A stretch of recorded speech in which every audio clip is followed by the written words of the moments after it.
Hindu civilization, it's the oldest surviving civilization on Earth, and there's evidence for its existence, spanning tens of thousands of years and right across the globe. Of course, there were other ancient civilizations as well: the Mayans, the Aztecs, the ancient Egyptians, the Persians, but they were all wiped out. Only Hindus survive, the only ancient civilization that survives. And it's important to celebrate that survival because, of course, it means that at least some knowledge still remains today, and the practices, many of the practices are still alive today. But that survival hides a very ugly truth. And that is that the same forces that destroyed the Mayans, the Persians, the ancient Egyptians, they also wreaked terrible damage on Bharat and on the Hindu civilization. So yes, Hindus survived, but it came at a very high cost.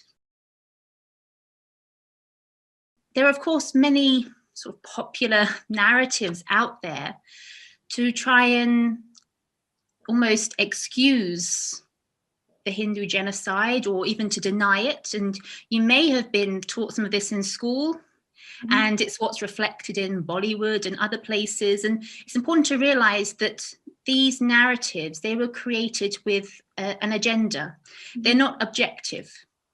Now, there has been some very good research done to understand the extent of the Hindu genocide by, sadly, a relatively small number, but very dedicated individuals and people like Conrad Elst-ji, Francois Gauthier-ji, Stephen Knapp, an organization called Ishitva Dharma Sansthapan Foundation very recently.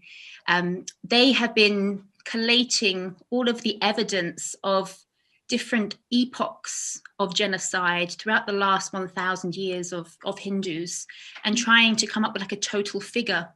And the consensus is it's certainly in the hundreds of millions, and that's a conservative estimate. And of course, on top of that, you have hundreds of millions more Hindus who have been raped, who have been forced to flee, who have been tortured, who have been forced to convert to Abrahamic religions. And all this began with the Islamic invaders, roughly the 11th century is when they were really giving it some. And their main mode of destruction, it was and of genocide, was physical destruction. It was killing, it was raping, it was destroying temples, it was burning down libraries. So a lot of destruction actually you can see today still in Bharat with your own eyes. And when people are researching these eras of Hindu history, you only have to look at the records of the perpetrators to get the figures to understand the extent of all of this genocide and destruction. So many of the Islamic invaders, their own secretaries, Muslim chroniclers, they themselves are the sources of these numbers. So for example, the Islamic conqueror Timur boasts in the records of killing 100,000 Hindus in a single day. Or the Bahmani sultans, who make the record that they have a target of killing 100,000 Hindus a year, spanning a roughly 200-year period. And there are so many of these examples. The Hindu Kush mountains, which span Afghanistan and Pakistan, they're called Hindu Kush because Kush means slaughter. It's the mountains of the Hindu slaughter. And there are descriptions of there being such a rapid extermination of Hindus there that literally Hindu blood would flow down the mountains. So the extent of the genocide in these periods caused by these Islamic invaders, it's completely undeniable and it's very, very massive. But it's important to realize that Hindus, they fought back really valiantly. And in that way, actually, Bharat is quite unique because of all the countries that Islam tried to establish as a caliphate, to create an Islamic state, it didn't succeed in Bharat because the Hindus were so brave. And there are so many inspirational Hindus that we can be, as we grow up, to inspire us to become brave Hindus as well. And even in the 1600s, the Hindus, they fought back, and also the Sikhs, they fought back so strongly that actually the threat from the Islamists was really quite quelled, under the people such as Chhatrapati Shivaji and such. But unfortunately, that period was relatively short because it really wasn't long until the next set of invaders came in, the European colonizers. And yes, they again had an Abrahamic agenda, but their agenda was also economic. And the evidence shows that at least tens of millions of Hindus were killed by the British through the Portuguese Inquisition, the British labor camps, the different famines that were caused by Churchill, firing on peaceful protesting women and children, and then massacres by the Muslim League under the British watch. So the Noakhali massacre, the Mopla massacre, Direct Action Day. So certainly, a lot of blood, Hindu blood, was spilled by the British. But it's important to realize that genocide isn't necessarily just about physical killing, because the Merriam-Webster dictionary definition of genocide is it's the destruction and the deliberate and systematic destruction of a racial, political, or cultural group. So it's not just about killing. You can destroy a cultural group in other ways. For example, cultural genocide. And this is where the European colonizers were very cunning and actually very effective in enacting genocide, not necessarily just through killing.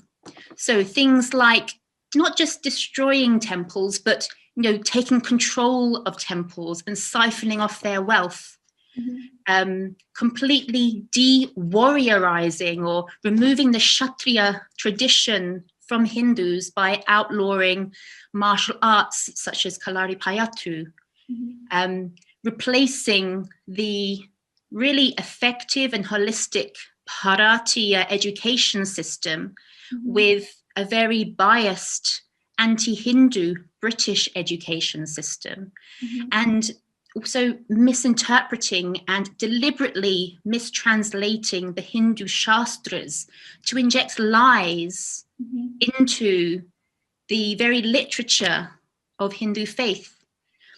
So they were very effective at this cultural genocide as well as physical killings. And of course, this genocide, it's continuing. We're 72 years into India's independence now, but we still see this genocide carrying on. So since becoming independent, obviously the Hindus trapped in the neighboring countries, the Islamic State countries, Pakistan, Bangladesh, they have really faced some terrible, terrible existence, very harrowing accounts.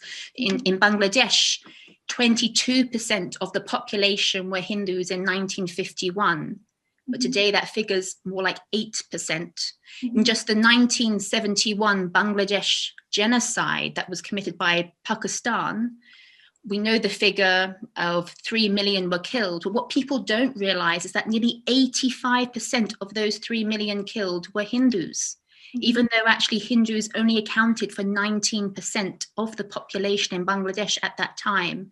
And of course, genocide of Hindus is continuing in India as well. Take the 202 Godhra massacre of 59 Karsevaks in Gujarat, burned to death by a mob of 1,000 to 2,000 Islamists. And it continues to this day.